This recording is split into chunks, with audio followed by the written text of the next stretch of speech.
Hello everyone, this is General Hand Grenade. Welcome to my war room in Prince George, British Columbia. I had a question on one of my videos yesterday, and it had to do with my house rules. And it doesn't matter what the question is, I'll respond to that question. I haven't done it yet, but what I was going to do was just link to my files for all of my house rules. And then it occurred to me as I looked around all over on the internet, I couldn't find a link to that.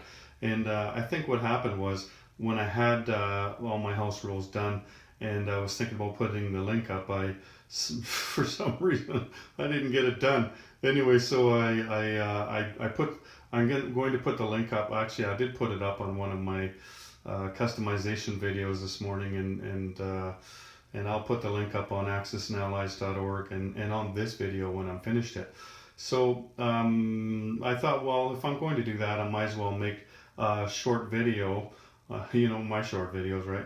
I thought I'd make a short video on what my customizations were. Even though there's lots of videos on them, there's not one video with all of them with this house rule set that you're looking at here.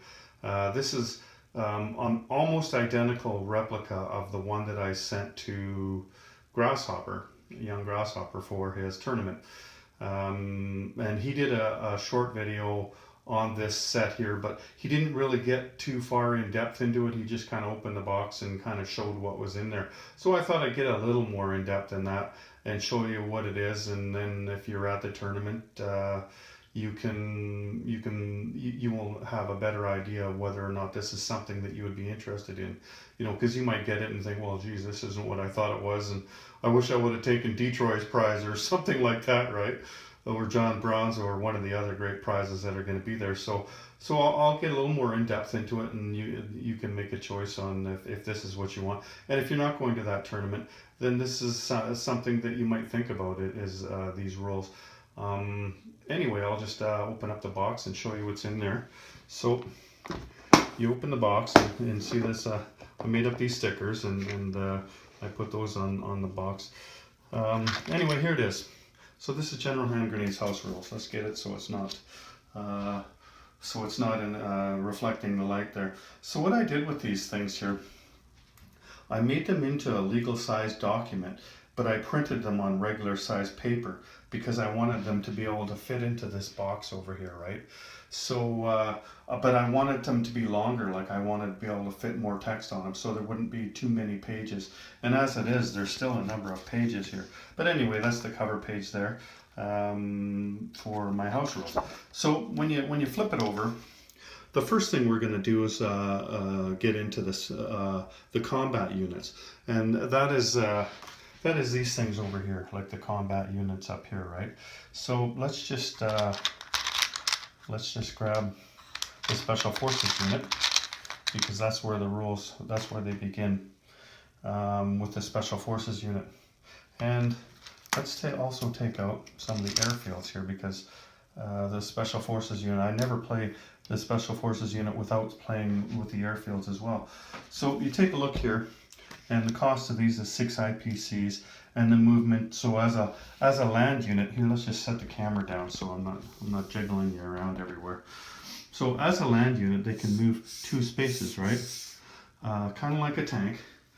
As a paratrooper, you have to be at an airbase or an airfield, and that's why I put airfields into the game, is because there's a number of air bases and everything, but then you're limited. Air bases cost a lot of money. They cost 15 IPCs, so you're not likely to buy one to put on Egypt or something, So I put these airfields in a game, and I'll just go through those in a minute. Okay, let's just say that there's an airfield or an airbase on Egypt. Now, as a paratrooper, you can fly 4 spaces with them. And go into combat. You can't fly 4 spaces on a non-combat move. You can only fly 4 spaces into combat. So you could go 1, 2, 3, 4. Let's take this one off. Let's put one on that would be more likely to do that, because as the German, you're not going to invade Italy, right? So down in Egypt, we got the British one. 1, 2, 3, 4. So you could fly all the way over and invade Rome like that. And then, of course, unless this was empty, you'd probably want to bring in other units as well, right? So that's another thing that you can do. And people think, well, that's just too much, you know. But you know what? When I was making up my Special Forces unit, I stared at this board for a long, long time. And, you know, they have paratroopers in the research and development, but those guys, they only go 3 spaces, and you can hardly get anywhere in 3 spaces from any air base. And I wanted these things to actually do something. They'd be like your hero type units. Think of them that way. They do an awful lot of things. Or like the Queen in chess. They do a lot of different things, and I wanted them to be powerful. But I didn't want them to overpower the game, so the way I stopped it from doing that is by only having 5 of them. You only get 5 of these units during the course of the game. Once it dies, then it gets thrown not back into the box that you're using to mobilize units, but into another box. Like me, I just put it right back in this box here, you know, rather than putting it in my British box. I put it right back in here so that I can't use it again. You only get 5 of them in total all game long, and they can't be in the same place at the same time. Okay, so then, but they're also their orders are secret as well. Let me just grab transport here. So if you're transporting on a transport, they have to be by themselves. Even though they're not going to take up that much room, they can't be with any other units. They can't be with infantry or tanks or anything like that, because nobody else is supposed to know what they're doing or that they're there, right?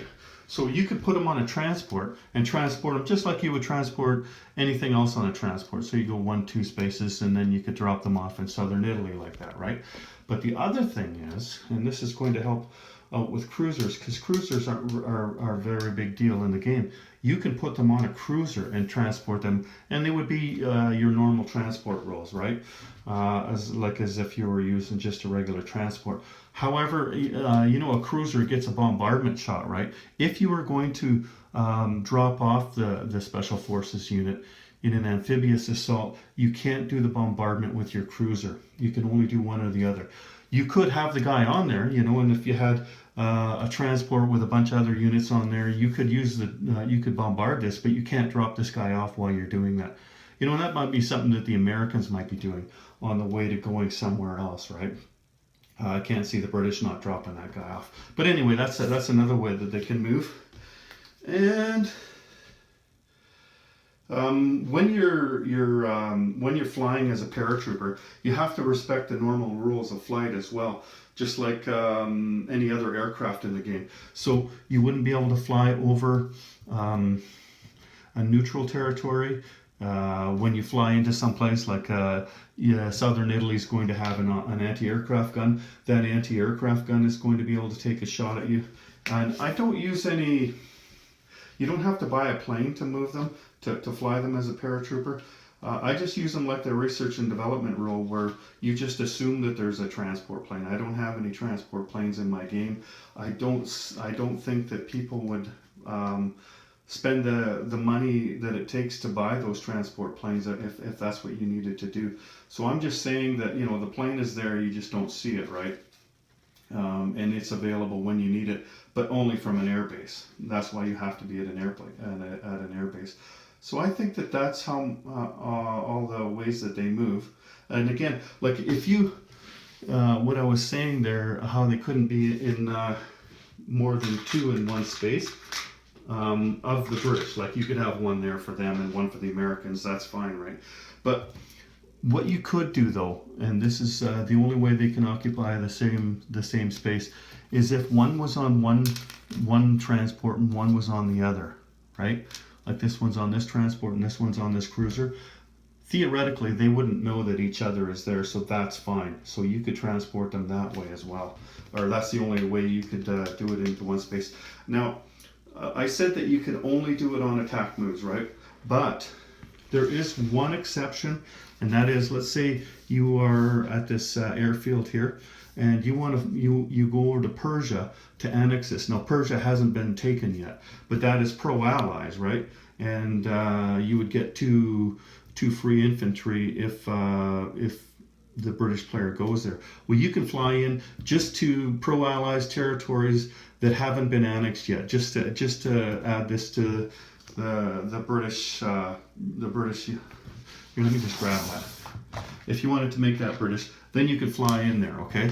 But that's the only case. If this was already British, you couldn't fly in there like that. Only to make it British, because it's kind of like a combat move. I mean, it's not really combat, but you are taking a territory. So that's the only time you could move them on non-combat. Okay, so an attack. This has an attack value of 3. Let's just say you're moving in there. But also, it upscales your infantry or your mechanized infantry. So just like an artillery, this thing works just like an artillery. So you could have that in there. Instead of attacking at 1, this would attack at 2. And the same with an infantry. This attacks at 2 instead of a 1. But it's only paired 1 to 1. It doesn't make both of these things attack at 2. It only makes just like an artillery, right? But that's only on offense. It's not on defense. And then defense, it has a value of 3. Same thing as offense. But like I said, it doesn't upscale the infantry.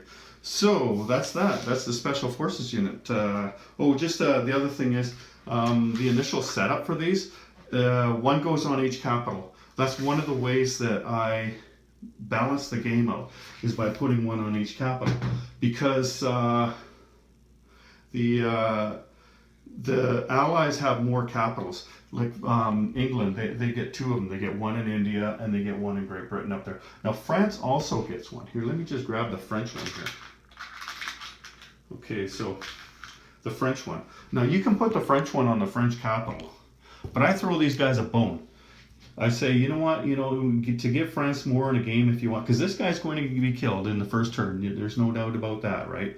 So what you can do, what I've said is that you can also put him into any French controlled territory down here in Africa, not French Indochina or in Syria, but just down in Africa. So at the beginning of the game, before the game goes, but before the German player even makes a move, you can say, okay, I'm going to have him in Tunisia here, and that's where this guy's going to start the game off.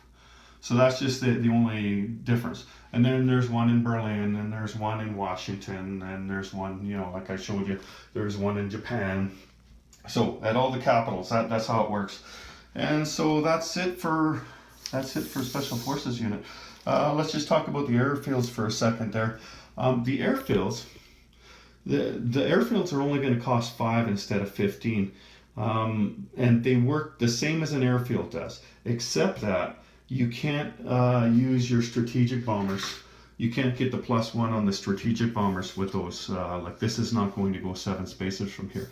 It does work on the fighters and the tactical bombers though. Like they're still going to go, instead of 4, they're still going to go 5 from there. So it's a smaller air base is what it is. So it's only an air base that's good for smaller planes. But also you can use your Special Forces unit at that air base or at that airfield as well. And then scrambling, if you wanted to scramble a plane, a fighter, into say C-Zone 98 here, well, you can only scramble 1 fighter in there, not 3, a fighter or a tactical bomber. So it's not unlimited. It's not because the cost is a lot cheaper. So you're only scrambling 1 instead of 3. And as far as damage, it's the same thing as an airbase. Damaging an airbase, it's a maximum of 5. 2 makes it operational. Here, let me just check that. Make sure I've got those numbers in here, because I think that's what it was. I haven't even looked at these in a long time. Yeah, that's right. A maximum of 5, 2 is operational. Okay, there you go. So those are airfields. Okay, so moving on. That was our Special Forces unit. Now we get here, we've got heavy tanks. So let's just grab a heavy tank. Might as well just keep going with the British here since they're down here. Okay, heavy tanks are the same, like they're an overpowered unit, just like the Special Forces unit. Now, my philosophy was, if I'm going to put some units in the game, I'm not going to throw cannon fodder into the game. Like why get two IPC infantry that only attack at 1 and defend at 1, and only move 1? Like, what's the point of that? And people are putting huge stacks of them on. If I'm going to put a unit in the game and I've only got 3 units, it's going to be a good unit. It's going to be a powerful unit, and it's going to be a limited unit so that it doesn't take over the game. So much the same as the Special Forces unit, you can only buy 5 of these during the game. You can only have 1 of them per space. There's no having 2 heavy tanks. There's no having 2 heavy tanks in the same space like that. They will never occupy the same space. There was one thing with the Special Forces unit that was a bit of an exception. Remember I said you couldn't have 2 in the same space?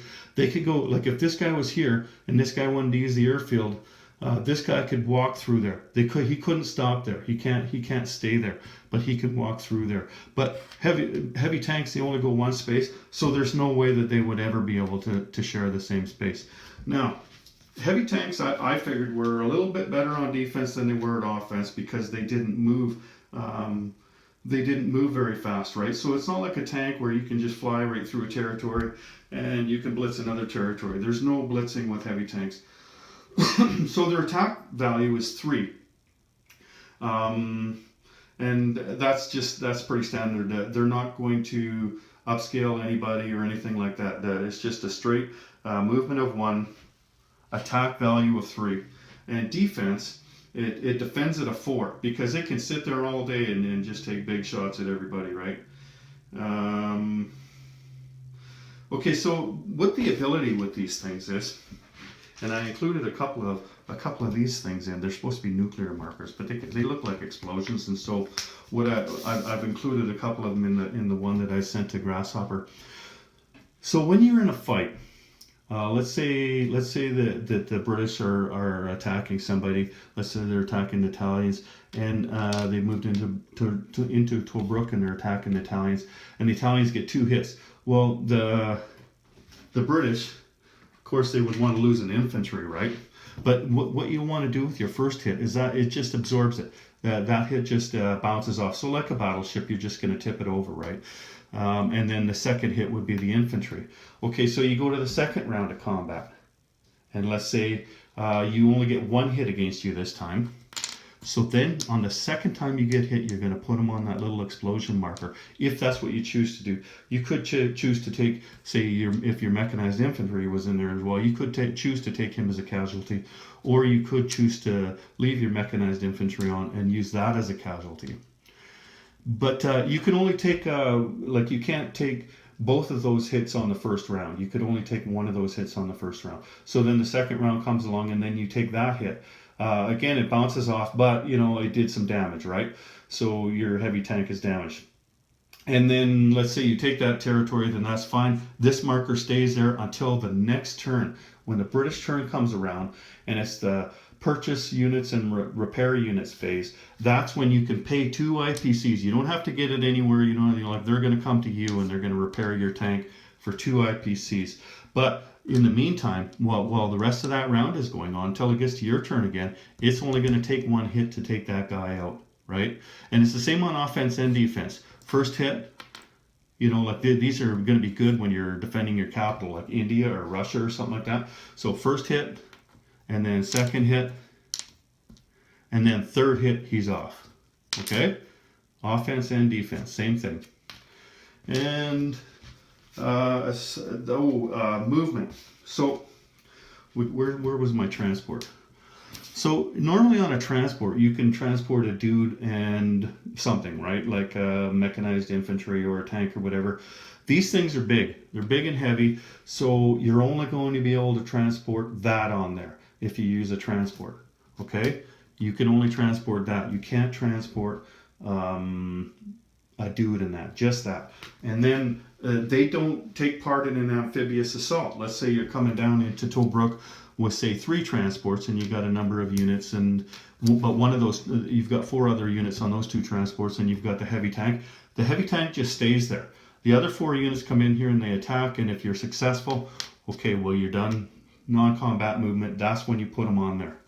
And the reason for that is, think of D-Day and then trying to roll a heavy tank onto the shores, right? It's not really the type of equipment that you would use for that kind of operation.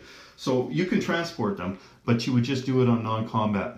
And how you start off the game, as far as mobilizing them, you can only put them on a major industrial factory, okay? or a major industrial complex. The only exception is that you could put one on Anzac if you want, because they don't have a major industrial complex. Okay.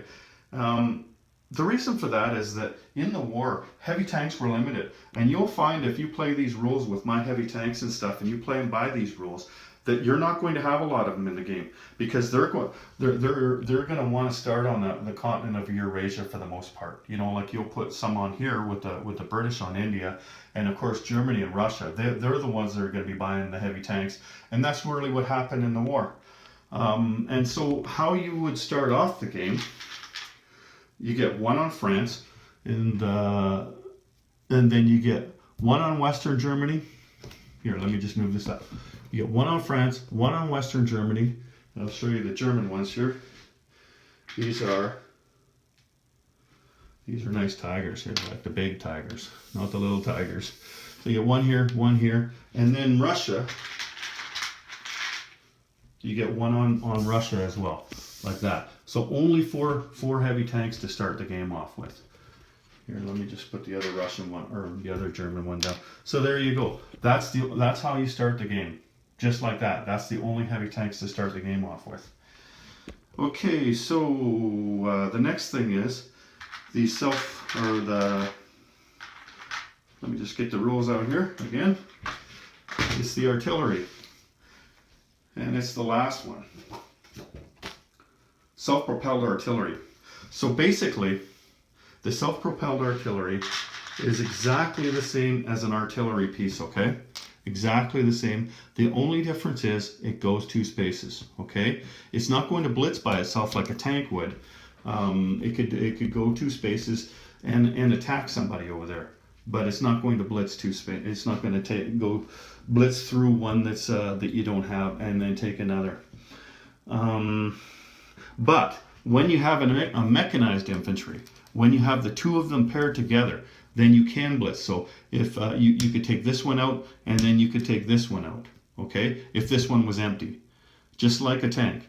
But the 2 of them have to be paired together to do that. And the cost is 5 IPCs on that. Well, the heavy tank, I forgot the cost of that. That was 8. Heavy tank cost 8. Okay, so that's it for the units. The self-propelled artillery was easy. So then we go beyond that. These are just changes in the rules that I've made.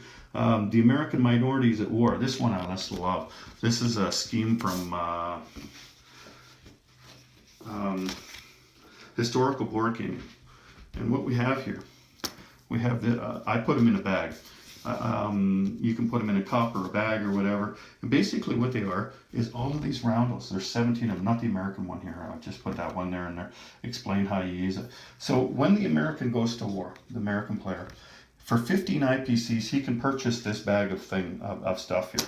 So what happens is, at the beginning of his turn, he's already paid the 15 IPCs at when he went to war. And then for every turn after that, he's going to pull one out. So you take a look at that one. Okay, and then you try to find that one on here. There's 2 pages here. And here it is here. You match it up with that one. So that's the 100th Infantry Battalion. What they were was 2nd generation Japanese American infantry from Hawaii. This decorated unit was deployed in Europe because of an inherent concern about their loyalty from their military establishment. And then on every one of these it says 2Us. You'll see 2Us, 2Us, that's in red. It says place marker under existing infantry unit in the Western US. So you would put this marker down. Sorry, that should say, is that Eastern? Oh no, it says Western US. Okay. I think that should say Eastern US and deploy in the Eastern Theater. But maybe it's Western US. No, it's Eastern US. So you put this marker down in the Eastern US, and then you move him over to, you have to use him on the Atlantic side of the board, on the Europe map.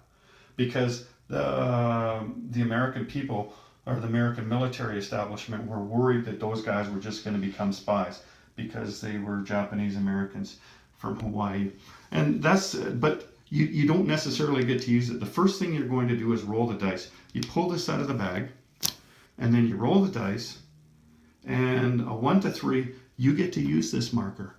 A 4 to 6, that means there's just too much bias against you too. So that marker goes back in the bag, nothing happens. You carry on with the rest of your turn as the American. Then the next turn you go, shake up the bag a little bit, pull one out, and you get this marker. So then you'd roll the dice again. Okay, 1 to 3, you got a 2, so you get to keep that marker this time. So then you look on here for where it says something on that one. And that's an anti-aircraft battalion. And to use, place marker under 1 anti-aircraft artillery and add +1 to the value for a roll, a hit, like 2 or less. So this one isn't going to be quite as useful because your anti-aircraft artillery is back in the States, so you would want to, take one across to probably Europe, like I don't see you dragging one all the way across the Pacific, and then you would just place this marker underneath an anti-aircraft artillery, and it's like that. There's this woman at work token here. You just that's one that you keep all game. So if you draw that one out, all of your aircraft, all 3 types of aircraft that you built in the continental United States are 1 IPC cheaper. So you get to keep that one for the entire game. Some of these markers, when like say you put it under a guy and he goes over and he dies, well then you take the marker back to the States and you put another guy on that marker. And some of them, once that guy dies, then the marker's gone. And so the marker, you don't put it back in the bag. Like that would be something you put somewhere else and you don't get to use that marker again, right? So that's really cool because there's 17 of them. There's 17 different things that can happen. And you don't know if it's going to happen or not, right? Because there's a choice there. Okay, so the next thing is partisans. This is a really simple rule. And you'll be seeing this on the first turn. So Germany comes down, they take France on the first turn. France gets a partisan marker.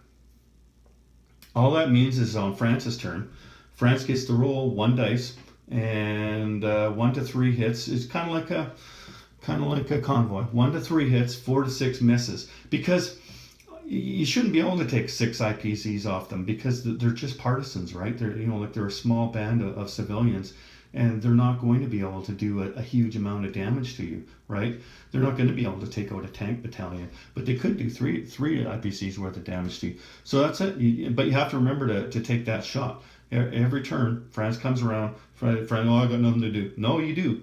Don't forget to roll your partisan. And then that goes for every capital on the board. It goes for Rome, it goes for anything. Like if Sea Lion happened, then London gets one, right? Calcutta. The one thing is China here. Now, there's nothing really stopping the Japanese player from taking all of China except for 1 territory because they don't have a capital, right? And so then these guys don't get a marker. So what I've done with that is that you just place it on any one, and if Japan has taken more than 9, if they've only taken 9 Chinese territories, then you don't get a marker. Once they take the 10th one, you drop the marker down there. Because at that point, like there's 12 territories, at that point then you only get 2 IPCs, and that's not even enough to buy a dude. So that stops them from stopping at 9 territories and going on, just so that you can't use that. So one way or another, you're going to get the 3. You get a better chance, right? If you're the Chinese player. So what else? Japan versus Russia. If you've seen any of my house rule games or anything online, you'll know that I don't believe that anybody could have crossed through here with an army. You see the Himalayas there. If you take a look at a satellite map, you zoom in and zoom out and everything, you take a look at these mountains here and they're just massive. You'll see that that mountain range goes up here, or it looks like it does anyway. You could call it a different mountain range if you want. But this is the continental divide. And the way you tell the difference between Asia and Europe is because of this mountain range here. And it's just enormous. And it goes all the way up. It goes all the way up there. There's no way you could have marched an army through there.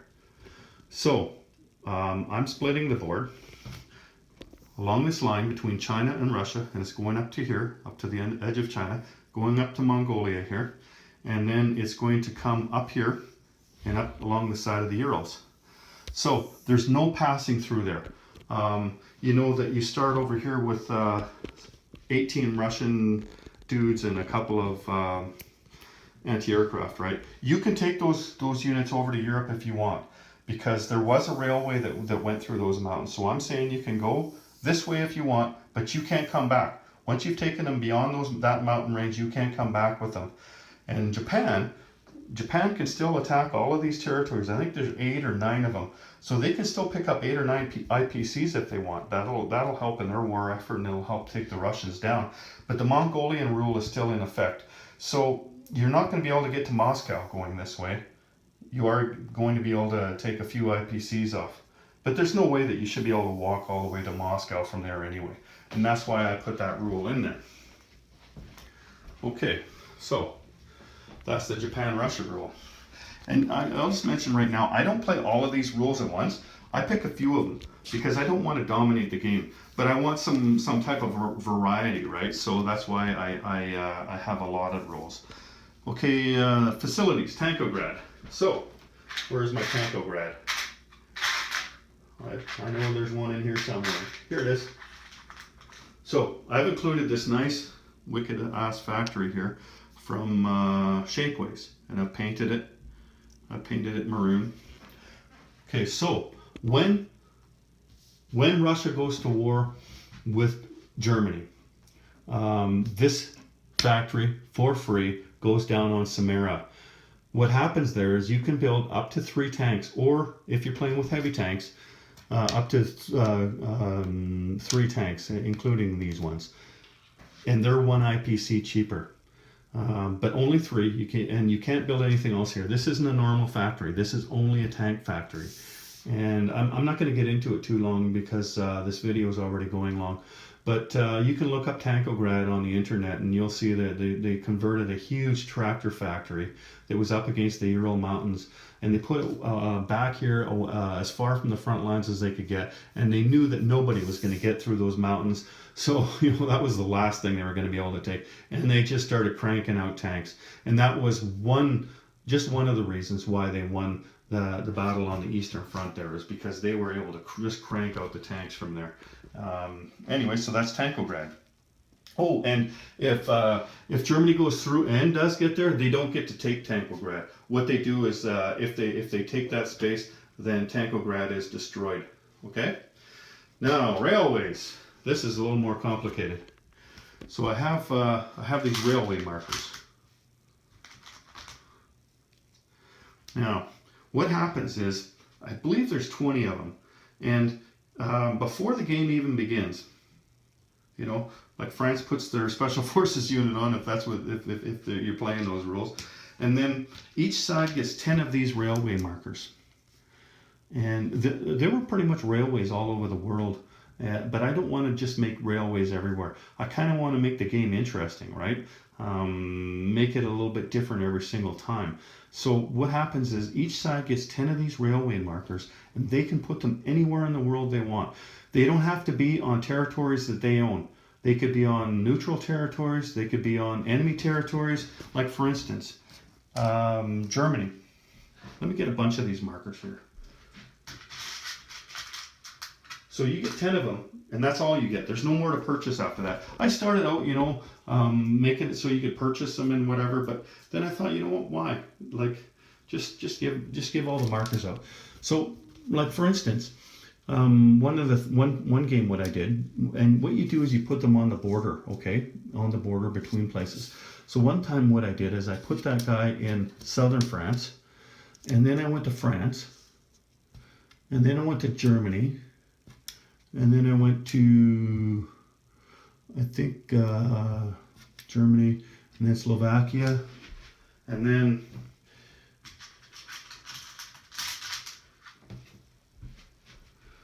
I kept going, right? Down to here,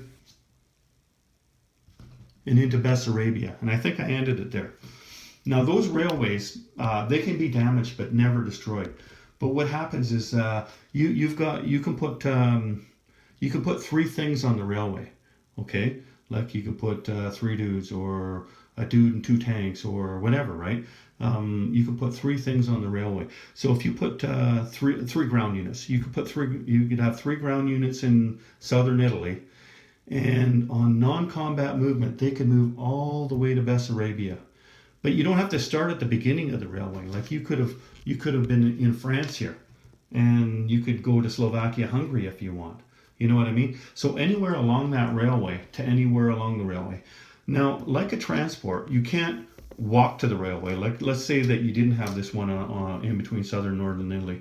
You couldn't walk from southern Italy to northern Italy, get on the train and move.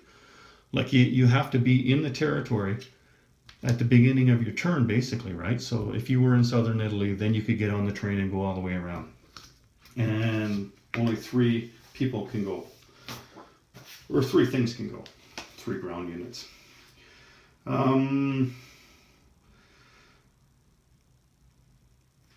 So it's the nation that controls you have to control both territories, right?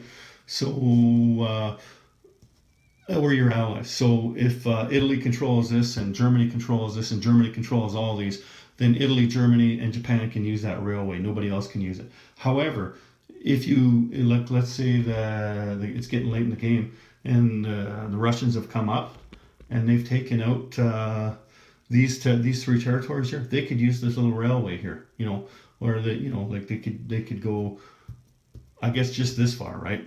So you can put those railways anywhere you want, except for from a zone into the water, right? I mean, you could even have them going into a strict neutral, but that kind of signifies to the other guys that you're not going to waste your railway, right? So that kind of signifies to the other guys that you're going to do a neutral crush. So I wouldn't do that.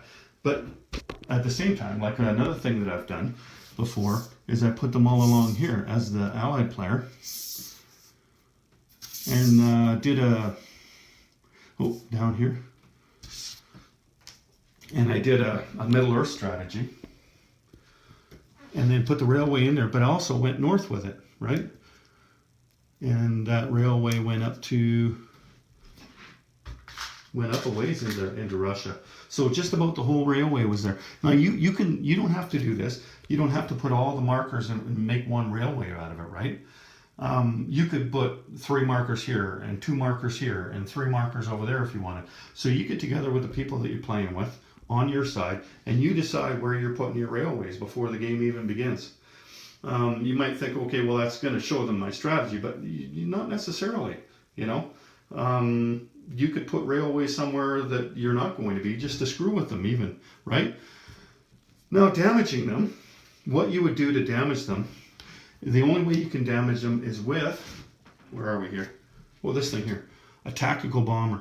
I'm just doing that just because, just to throw a bone into the tactical bombers there. Not a strategic bomber. You're not bombing railway stations or rail yards. What I imagine is that you're bombing the railway out in the middle of nowhere. You know what I mean? You're bombing a railway bridge or something, right? So that they can't use the rail line. So what you would do is you would replace that one with this one, because that's a damage rail, and I've included these markers as well. And then so you can't obviously you can't attack in the middle there, right? What you would do is you would attack this territory or this territory with the strategic bomber, and you'd point out, okay, I'm going for this. Like if you were to go here and do this strategic bombing raid, you'd have to say, okay, which marker is it? And you'd say it's this marker here that I'm going for, and so you would go in there and you would bomb it, right? Man, it's been a while since I played with the railways.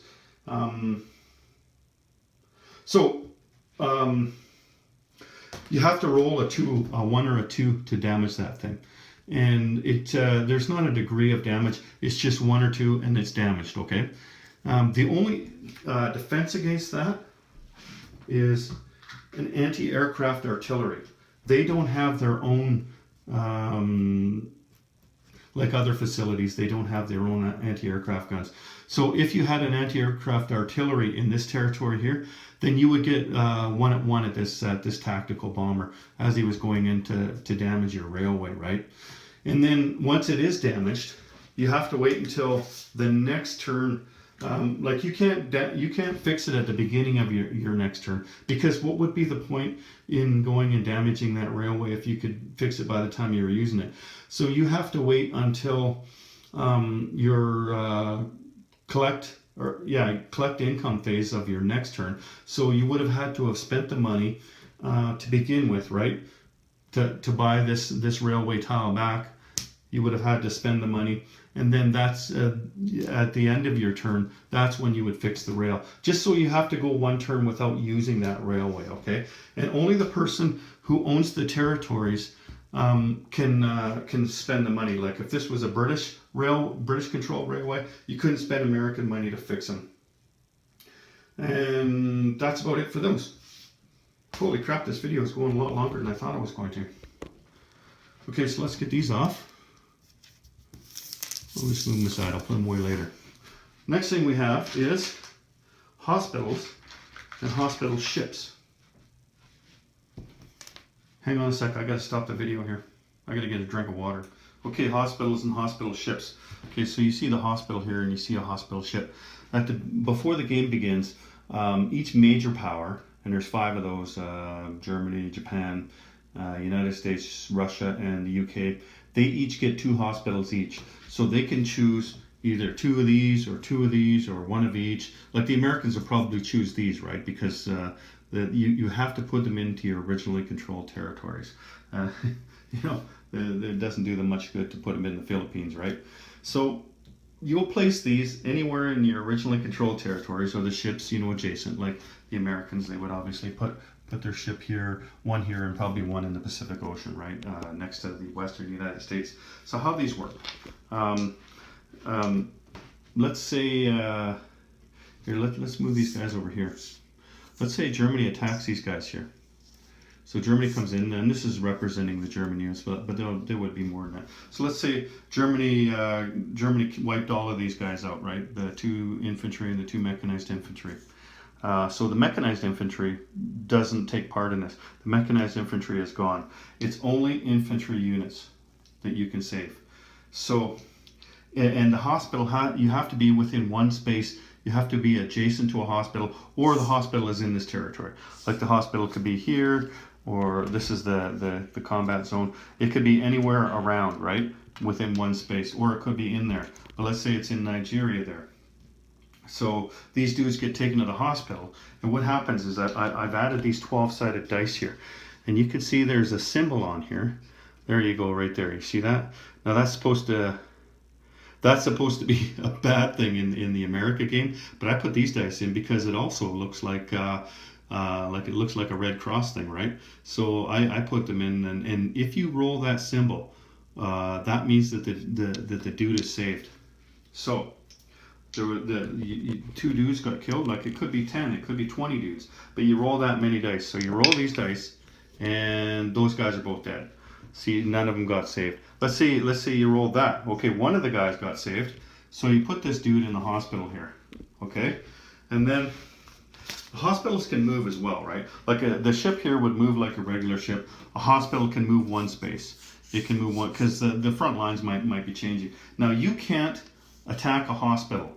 You can't attack a hospital ship. There could be a big battle in this sea zone here, but that ship just it doesn't get hit. You can't attack a hospital or a hospital ship, and you can't attack anybody in a hospital.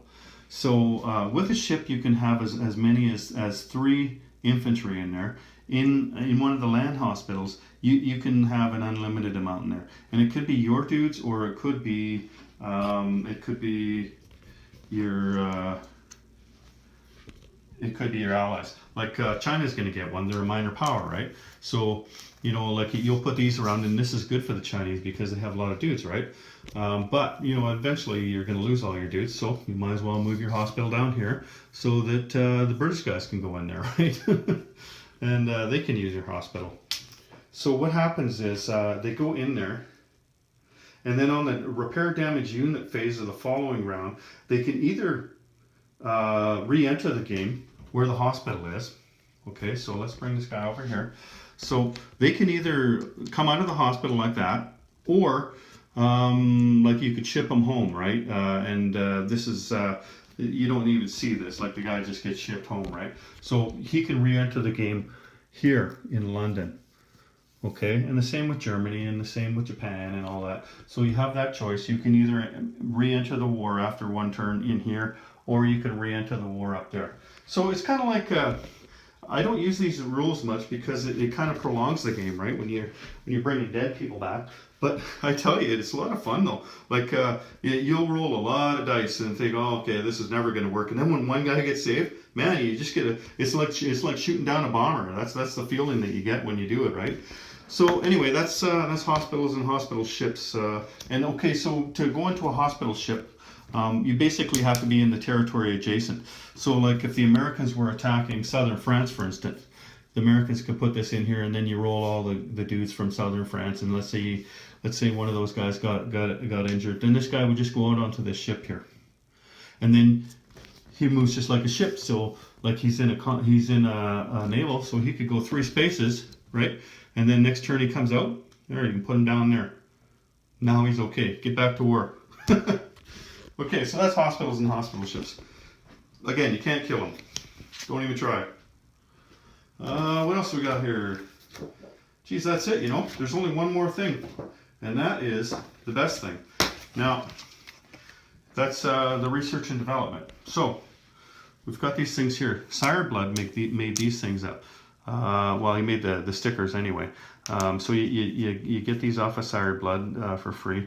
And then I mounted them on, these are little pieces of wood that I painted black. I found these in a kind of like a hobby hardware store. Like they have crown molding and stuff like that there. They don't sell too much lumber. It's more like a fancy store, right? Where they got wood products here. So anyway, I was able to find them there. But you could get a dowel and you could cut it up and sand them and paint them. I've decided to paint them anyway because I didn't want them to just be the wood color. So anyway, these were there's 12 different ones, right? And they represent all the different the research and development weapons. And then I got these from IWillNeverGrowUp.com. I've got 14 of these because there's 7 nations that can take part in research and development.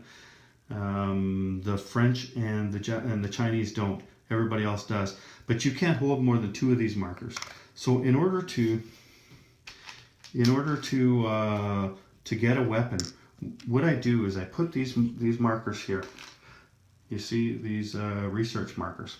I put these research markers around the board, and I think I put red ones into the one that I gave to Grasshopper, and I put them in a very specific place. Like one goes here, and one goes here, and there's one in Greece, and there's one in Finland, and there's one I believe it's Quebec. There's one in Brazil. So there's 10 of them around the board. So what you would do is you would go and grab these things. I'm not going to get into it too much. I would encourage you to go watch the video because this video is going a long time. So basically what you would do is you would get this marker and you would take it back to your capital. Let's say Germany got that one. You take it back to your capital, right? And then in order to, let me just grab a dice over there.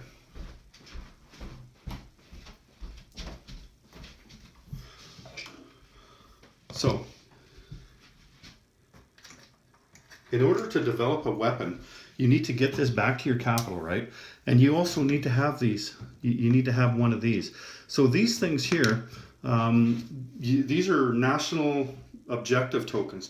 So anytime you get a national objective, you get one of these tokens. But if you get 2 national objectives on the same turn, you're just going to get 1 token, okay? You're not going to get 2 tokens.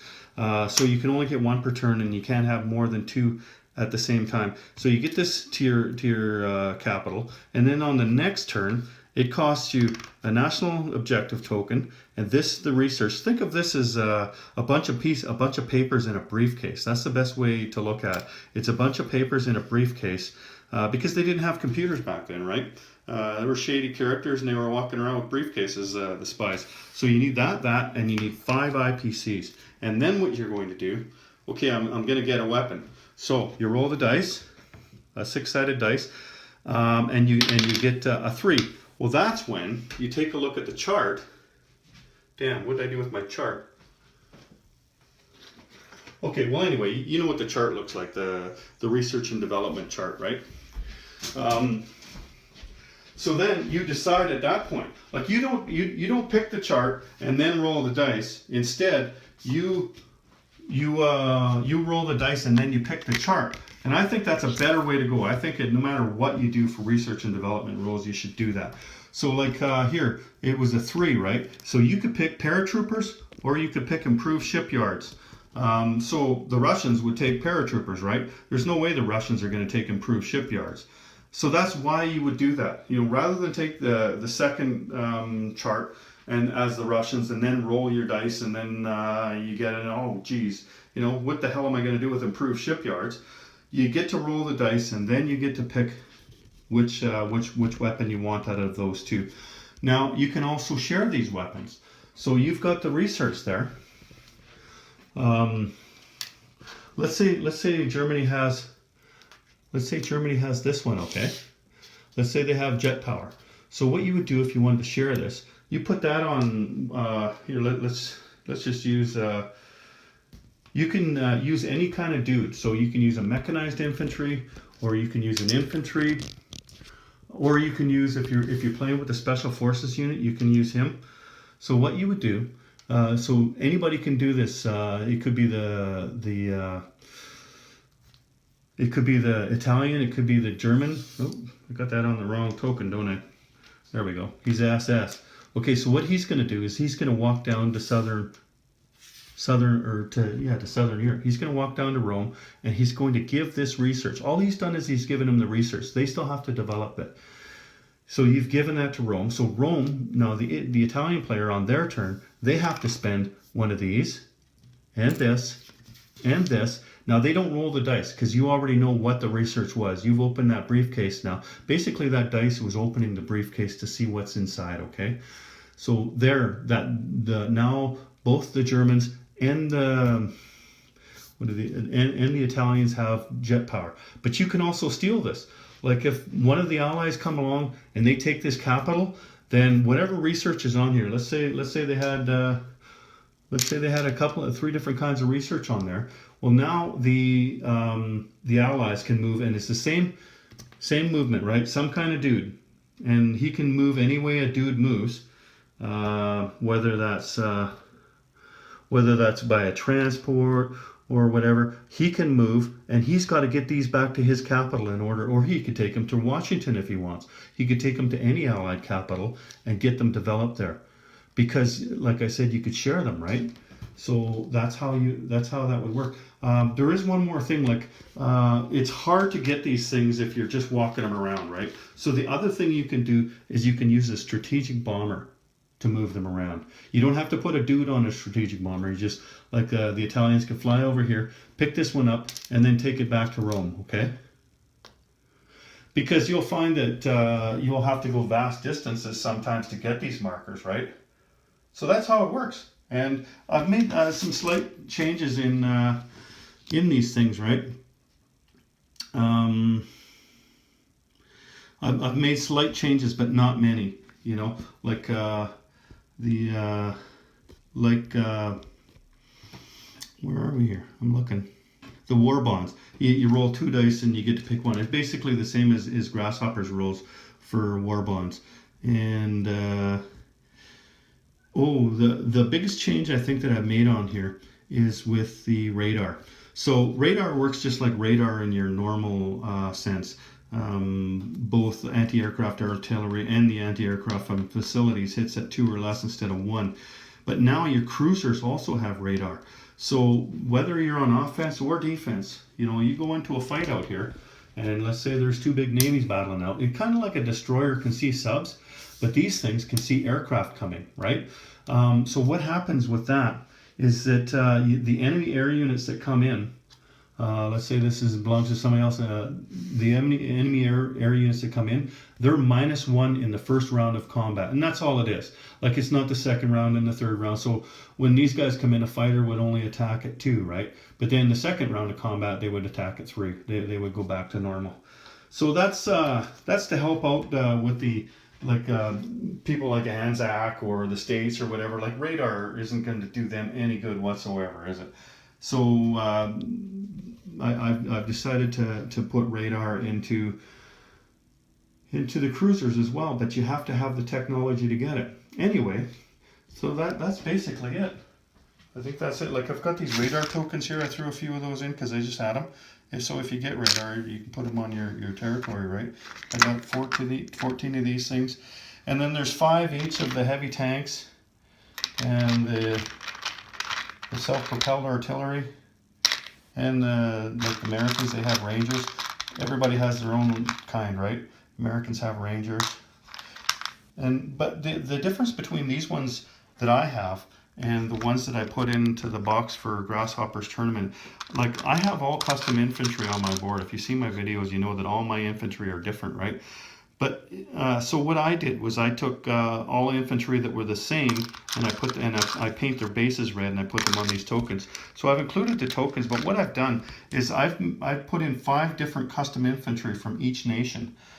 So all of your nations in here are going to have custom infantry. There's only one French guy. Like, you're never going to buy a special forces unit. But I did throw. What I did was I put the same special forces unit that I got here. And what this is infantry from the 1914 game. Rather than, I couldn't even find a French guy to buy, so I thought, why not use that? So I threw him in there as well. But these are all custom infantry, like 5 different Germans and 5 different Americans and 5 different Russians. Like, they all have different poses and stuff. And I tried to pick good ones. I didn't just throw in some crappy ones. 5 different Italians and 5 different Japanese and British. So you're going to get 5 different ones like that. And like I said, there's 12 different kinds of tokens here. I think there's 6 each, 6 of each one. And I put in, I think, 6 of these dice. And it basically mirrors what you see in this box here. I put in some tokens like the Partisans, the Airfields, and some of these blast tokens, right, to use with your heavy tanks. So anyway, now you know what's in there. It's not just a pile of stuff. Lots of heavy tanks. There's 5 heavy tanks in each one, but I have a ton of heavy tanks, so I didn't mind putting 5 of those Japanese ones in there. A lot of them, though, I had to buy, like these things. There was the Churchill tank, but they're the same size as the regular tanks. So I forked out the money and I bought these ones. These are nice. These are really nice. I think they were $4 each, these things, but I put 5 of them in there for you. But I don't know. Like, if you're gonna do something, you might as well do it right.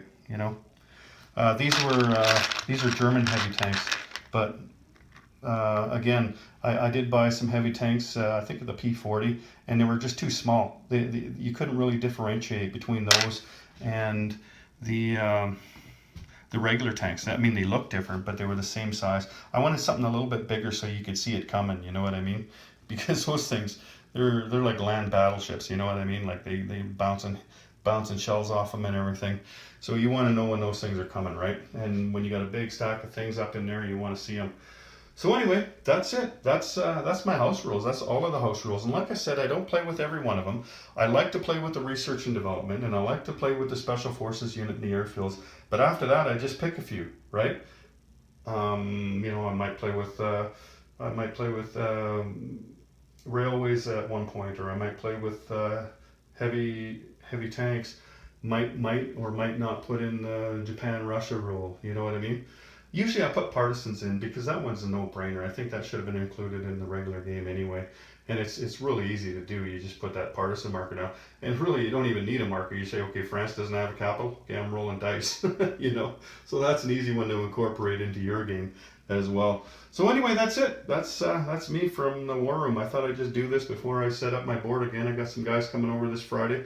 They've played Axis and Allies for years, but they've never played the global game. So I'm going to teach them how to play global, and then I've got a group to play with this winter. Pretty happy about that. So take care, everyone.